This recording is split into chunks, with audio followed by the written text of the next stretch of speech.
शरद पवारांच्या राष्ट्रवादीचे प्रदेशाध्यक्ष जयंत पाटील यांनी काल संध्याकाळी चंद्रशेखर बावनकुळे यांची भेट घेतली आहे। महसूल विभागातल्या कामांसाठी भेट घेतल्याचं जयंत पाटील यांनी सांगितलंय। दोन्ही नेत्यांमध्ये झालेल्या भेटीच्या वेळी राधाकृष्ण विखे पाटीलही उपस्थित होते। जयंत पाटील बावनकुळे भेट 25 मिनिटं चर्चा, विखेही उपस्थित। शरद पवारांच्या राष्ट्रवादीचे प्रदेशाध्यक्ष जयंत पाटील यांनी काल बावनकुळेंची भेट घेतली। बावनकुळेंच्या शासकीय निवासस्थानी काल संध्याकाळी दोन्ही नेत्यांमध्ये 25 मिनिटं चर्चा झाली।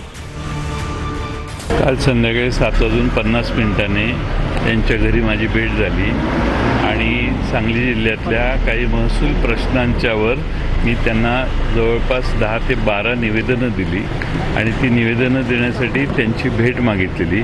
अशा आमच्या जिल्ह्यातले बरेच प्रश्न होते, ते घेऊन त्यांना भेटलो। बरोबर राधाकृष्ण विखे पाटील होते, स्टाफ होता, माझ्याबरोबरचे शिष्टमंडळातले 4-5 जण होते। काल रात्री सायंकाळी 8:30-9 वाजता B5 बंगल्यावर अधिकृत बंगल्यावर भेट झाली आणि माझ्या घरी तर 400-500 लोक त्यावेळी भेट झाली तेव्हा होते। ते अधिकृत माझ्या वेळ घेऊन आले होते आणि त्यामुळे काही ती राजकीय भेट नव्हती आणि कुठलीही राजकीय चर्चा सुरू झाली नाही, केवळ विकासाची चर्चा झाली।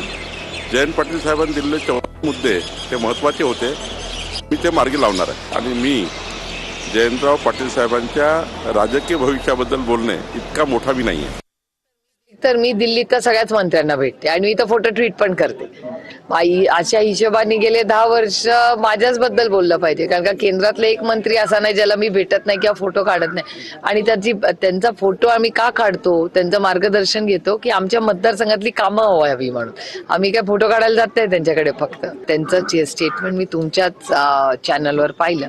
ते म्हणले की मी विकास कामासाठी भेटलो। मी स्वतः इतक्या मंत्र्यांना विकास कामासाठी भेटत असते, त्यामुळे मला काहीच गैर वाटत नाही जेव्हा कोणी भेटतं।